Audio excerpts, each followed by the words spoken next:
संख्या में बैठे हुए हैं। सनकादिक ऋषि 4 भाई थे। जब उनका सत्संग होता था, कथा होती थी, तो एक भाई मंच पर विराजमान होते थे और 3 भाई श्रोता बनते थे, सुनते थे। उनका इस तरह का प्रचार होता था।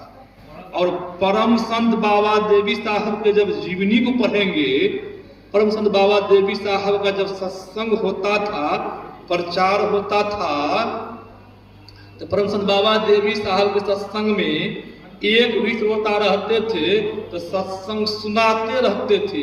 जब वो भी श्रोता चले जाते थे तो परम संत बाबा देवी साहब कहते थे, मालिक अपना कारोबार को अब संभाल लिए, अब मैं भी जा रहा हूं सोने के लिए। ऐसा उनका सत्संग होता था। और संत महापुरुष ऋषि ने कहा है, जब तक आपके जीवन में सत्संग नहीं मिलेगा, इस सत्संग क्या है? इस सत्संग को मुद मंगलमय संत समाजू, जो जग जंगम तीर्थ राजू। ये सत्संग क्या है? चलता फिरता जंगम है, तीर्थराज है। प्रयाग संगम में अभी कुंभ का मेला लगा हुआ है ने, बहुतों साधु महापुरुष भक्त लोग नहाने के लिए जाते हैं ने। बहुतों का ऐसा धारणा है कि संगम में स्नान करने से मानव पाप से मुक्त हो जाता है, सब पाप का क्षय हो जाता है, ऐसा बहुतों का धारणा है। और वेद पुराण जब इतिहास को पढ़ेंगे तो ऋषि पैगंबर ने कहा है, वेद पुराण ने कहा है, संगम में स्नान करने से शरीर की शुद्धि होती है, मन की शुद्धि नहीं होती है। बहुत तो देखते हैं ना, बहुत तो भक्त लोग संगम में स्नान कर रहे हैं, फिर भी उनका चल रहा है न, सोटा चल रहा है न, तमाकू खा रहे हैं न, मीट मांस खा रहे हैं न, उनका मन का सुधार हुआ नहीं न हुआ? सुधार हो गया मन का, संगम स्नान किया। फिर संत महापुरुष ने कहा, ये है चलता फिरता तीर्थराज। ये क्या है? ये तीर्थराज चलता है, आज यहाँ है, फिर यहाँ से चल करके कहा तो बेगूसराय पहुंच जाएगा। ये संगम चलता फिरता तीर्थराज है। वह जंगम जल जंगम, एक जगह रहने वाला जंगम है। उस जंगम में लोग स्नान करने के लिए जाते हैं तो पैसा खर्च होता है। प्रयाग जाने के लिए अभी पैसा खर्च होगा। और कहीं वहां पर जिस सामान लेकर के आप गए हैं, सामान को आप जमा नहीं करवाए, तब क्या होगा? आप जंगल में स्नान कर रहे हैं, इधर सामान की चोरी हो जाएगी। आप तो गए बड़ा खुश होकर के, तुरंत रोना धोना शुरू हो गया, दुख पहुंच गया। इस संगम में चोरी नहीं होती है। इस संगम में तब क्या होता है? इस संगम में मानवों का सुधार हो जाता है। संत महापुरुष ने कहा, इस संगम में स्नान करने से मन की शुद्धि हो जाती है। इसमें भी 3 धारा बह रही है। यहां पर भी 3 धारा बह रही है, वहां पर भी 3 धारा बह रही है। कहेंगे यहां पर 3 धारा क्या है? राम भगति जहां सुरसरी धारा, सरसई ब्रह्म विचार प्रचारा। जहां राम भक्ति की चर्चा होती है तो सोचिए, यहां पर जहां राम भक्ति चर्चा हो रही है तो सोचिए यहां पर सरस्वती की धारा बह रही है, राम की भक्ति की चर्चा हो रही है। फिर कहा, जहां कर्तव्य अकर्तव्य की धारा बहती है, सुनाते हैं, तो सोचिए वहां पर यमुना की धारा बह रही है। जहां ईश्वर और ब्रह्म की चर्चा होती है, जहां ईश्वर और ब्रह्म की चर्चा होती है, तो वहां सोचिए सरस्वती की धारा है। जहां राम भक्ति की चर्चा होती है तो वहां पर गंगा की धारा, और कर्तव्य अकर्तव्य की धारा ये क्या है? यमुना की धारा। जहां ब्रह्म की चर्चा होती है तो सोचिए सरस्वती की धारा बह रही है। आप लोग समझ गए? जहां राम भक्ति की चर्चा, गंगा की धारा, कर्तव्य अकर्तव्य की चर्चा, यमुना की धारा, जहां ब्रह्म की चर्चा सरस्वती की धारा। तीन धारा इसमें भी बह रही है। हम आप इस तीन धारा में स्नान कर रहे हैं, और इस तीन धारा संगम, त्रिवेणी संगम में स्नान करने से मानवों में सुधार आ जाता है। तरह सदगुरु महाराज जी ने इस सत्संग को दो भाग में बांट दिए। नित्य सत्संगति करो बनाई, अंतर बाहर दोय विधि भाई। हमारे सदगुरु महाराज जी ने इस सत्संग को दो भाग में बांट दिया। सदगुरु महाराज जी ने कहा, बाहरिक सत्संग से साधकों के अंदर में सुधार होता है, आंतरिक सत्संग से मानवों का परम कल्याण हो जाता है। ध्यान करने से परम कल्याण हो जाता है। सदगुरु महाराज ने कहा, दोनों एक दोनों का पूरक है। बाहरिक सत्संग जब तक नहीं करेंगे तो आंतरिक सत्संग में मन नहीं लगेगा, और जब तक मन नहीं लगेगा तब तक हम आप ध्यान में आगे नहीं बढ़ पाएंगे। इसीलिए हम लोगों को बाहरिक सत्संग भी मनोयोग पूर्वक करना चाहिए, तब हम आप, और आंतरिक सत्संग हम लोगों को जो भेद मिला है ध्यान करने के लिए, युक्ति जान करके हम आप जब ध्यान करेंगे तब हम लोगों को पता चलेगा, तो अपने अंदर में प्रवेश करेंगे, तब हम लोग बाहर बाहर भटकते हैं। जब अंदर में प्रवेश कर जाएंगे तो बाहर में जो हम आप भटक रहे हैं, दौड़ लगा रहे हैं, वह दौड़ लगाना बंद हो जाएगा। जिस तरह देखते हैं कोई कमंडल है या कोई लोटा है, उस लोटा में आप पानी को रख दीजिए, पानी हिल डोल कर रहा है, उसमें चाहिए अपना फेस देखने के लिए, मुंह को चाहिए देखने के लिए, मुंह दिखेगा कि दिख जाएगा मुंह। वही पानी जब स्वतः लोटा का पानी या कमंडल का पानी जब अस्थिर होता है तो मुंह दिख जाता है न। जब तक हम लोगों का मन चंचल रहेगा तब तक हम आप अंदर में चढ़ाई नहीं कर पाएंगे। जिस तरह लोटा का पानी अस्थिर होता है तो मुंह दिख जाता है, उसी प्रकार हम लोग जब अस्थिर हो जाएंगे अंदर में कुछ न कुछ जरूर दिख जाएगा। ऐसा संत महापुरुष ने कहा है। इसलिए सत्संग हम लोगों को, अभी सतगुरु महाराज जी के वाणी को सुन रहे थे, नित्य प्रति सत्संग कर ले प्यारा, तेरा कार सरे सारा। ऐसा आदमी कोई है कि वो चाहता है कि मेरे जीवन में अशुभ हो जाए? ऐसा कोई आदमी है? सब आदमी चाहता है जीवन में सुख ही सुख हो, मंगल ही मंगल हो। कोई ऐसा आदमी नहीं है जीवन में चाहता मंगल आ जाए, कोई ऐसा आदमी नहीं। सब सुख चाहते हैं। तो सुख जब चाहते हैं तो उनके लिए क्या करें? सत्संग करें। अब बाबा कबीर ने कहा, मैं तो आन परी चोरन के नगर, सत्संग बिना जिया तरस। इसी सत्संग में लाभ बहुत है, तुरंत मिलावे गुरु से। मूर्ख जन कोई सारन जाने, सत्संग में अमृत बरस। इस सत्संग में अमृत की बारिश होती है। मूर्ख जन को पता नहीं है, जिन्होंने इस सत्संग को नहीं जाना है, सत्य क्या है, परमात्मा क्या है, उनको क्या पता है। जो आदमी सत्संग करते हैं, सतगुरु महाराज जी ने उनके लिए कहा है, मैं सतगुरु महाराज प्रवचन में बहुत जगह पढ़ा हूं, जो कोई मनोयोग पूर्वक सत्संग करेंगे, ध्यान करेंगे, उनका पार्थिव शरीर छूट भी गया तो पुनः उनको मनुष्य का शरीर मिलेगा।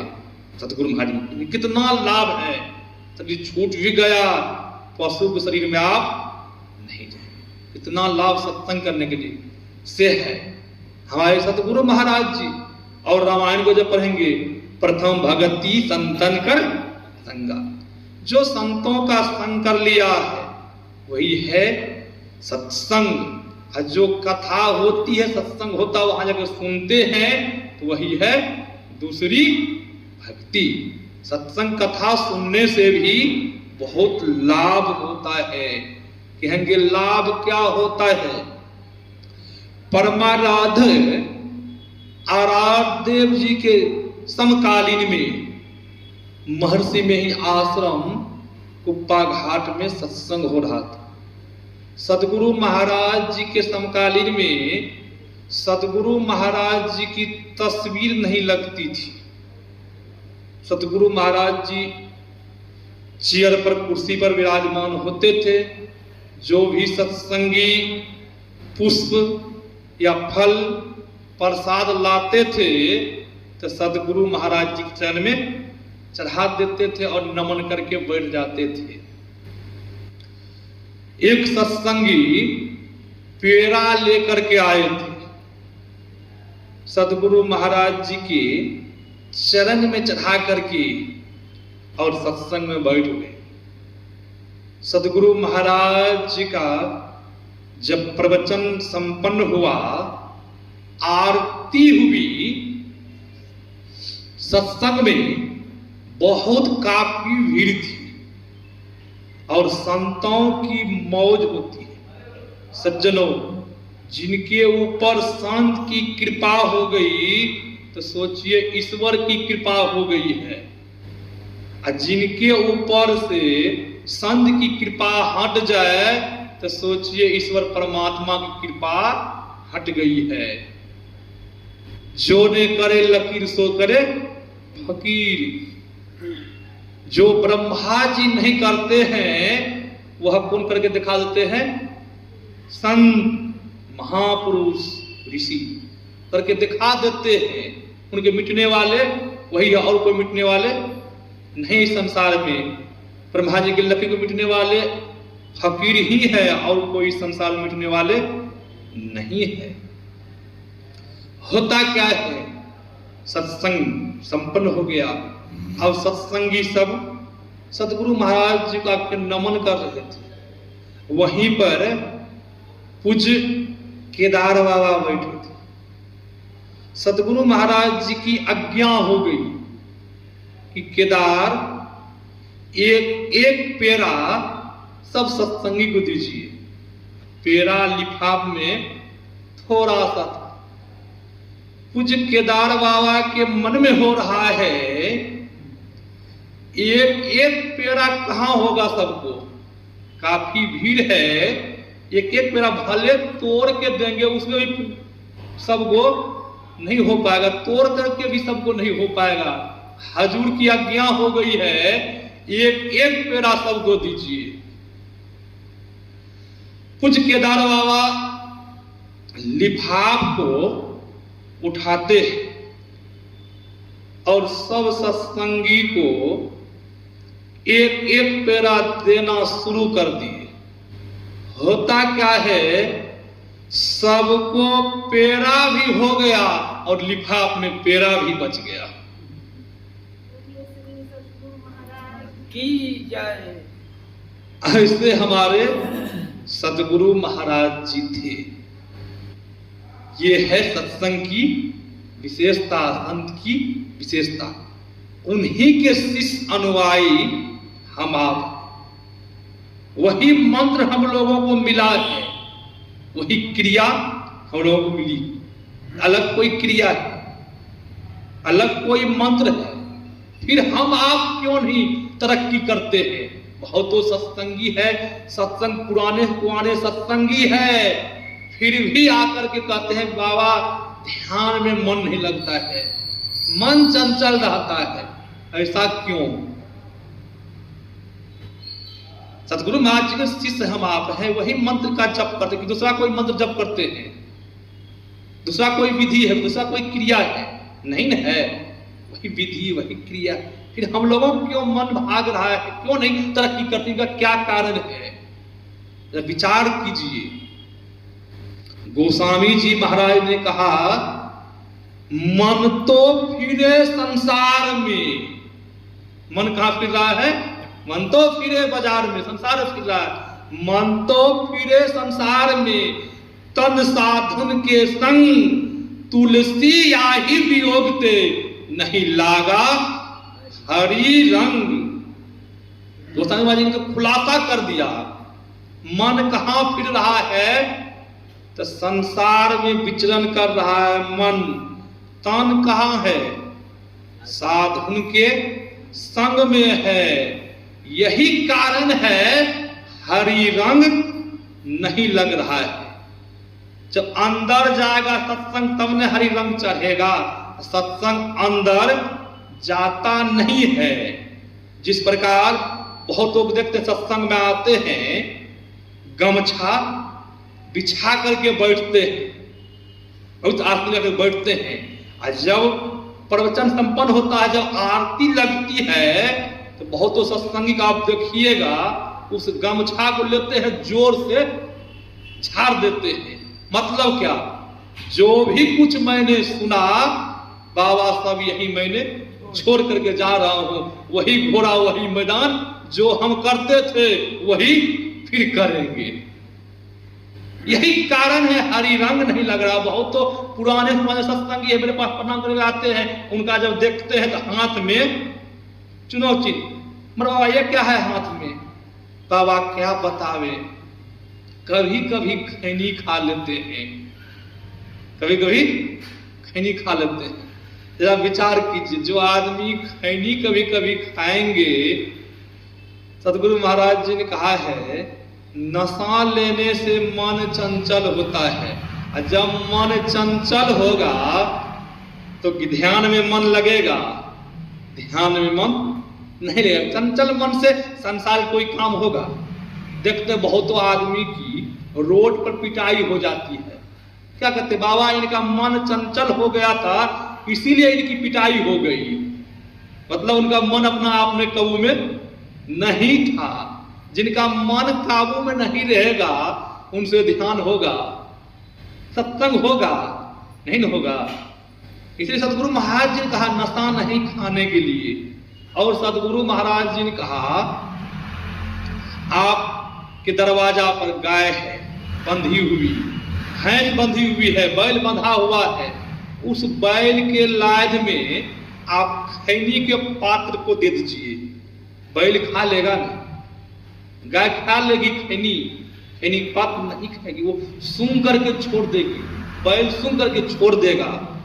हम मनुष्य खैनी के लगा के खाते हैं। सदगुरु महाराज जी ने कहा है, जहरीला सर्प है, उस सर्प को खैनी लगा करके उनके मुंह में खिला दीजिए। जब खैनी खा लेगा सर्प, तो सर्प मर जाएगा। हम आप मनुष्य होकर के, ज्ञानवान पुरुष होकर के खैनी खाते हैं, बीड़ी पीते हैं, क्या भजन बनेगा? भजन नहीं बनेगा। सत्संग होगा? नहीं होगा। हमारे संत मत में पंच पाप का परित्याग करने के लिए कहा है। जो पंच पाप परित्याग करके सत्संग करेगा वह जरूर आगे बढ़ेगा। तो सतगुरु महाराज जी ने कहा है, यही सत्संग की विशेषता है, सत्संग की महिमा है। मैंने सुनाया, अपनी वाणी को यहीं पर विराम देता हूँ। कुछ बाबा से सुनिए तो विशेष लाभ होगा। श्री सद्गुरु महाराज की जय।